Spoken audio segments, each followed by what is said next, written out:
الزمن تغير، ويمكن اللي تغير أكتر هو نظرتنا لبعضنا نحن الرجال والنسوان.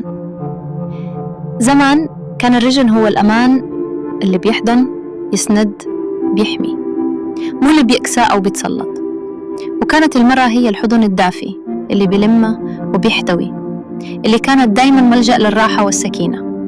بس هلأ في رجال صاروا ضايعين باردين ما بيعرفوا حالهم مين، وفي نسوان صاروا يحملوا أدوار مو إلهم، لدرجة إنه الحياة صارت مثل ساحة حرب. مين الأقوى؟ مين بيكسر التاني؟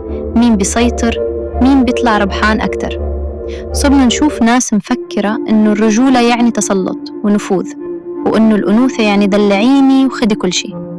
الحب صار وسيلة للابتزاز، مو مودة ولا رحمة. كل شي صار محسوب بالورقة والقلم. الأمومة صارت عبء، والكرم صار مشروط، والتضحية صارت ضعف، والتسامح صار اسمه خنوع. تربينا على جمل مثل ربيها لتخاف منك، أو ما تخلي رجال يتحكم فيكي، لحد ما صرنا نخاف من فكرة الحب نفسها.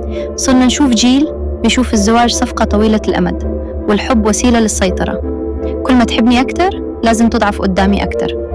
بس كل هاد ما إله أي علاقة بالحب الحقيقي.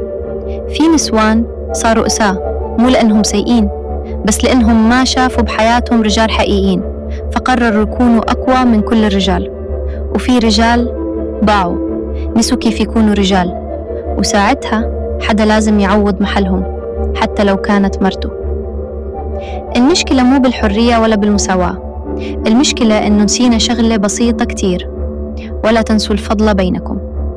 الله ما قال خد حقك وتدوس، ولا قال خليه يروح ب60 داهية. الحب مو معركة، الرجولة مو أسوة، الأنوثة مو استغلال، والزواج مو ميدان حرب ولا مفاوضات.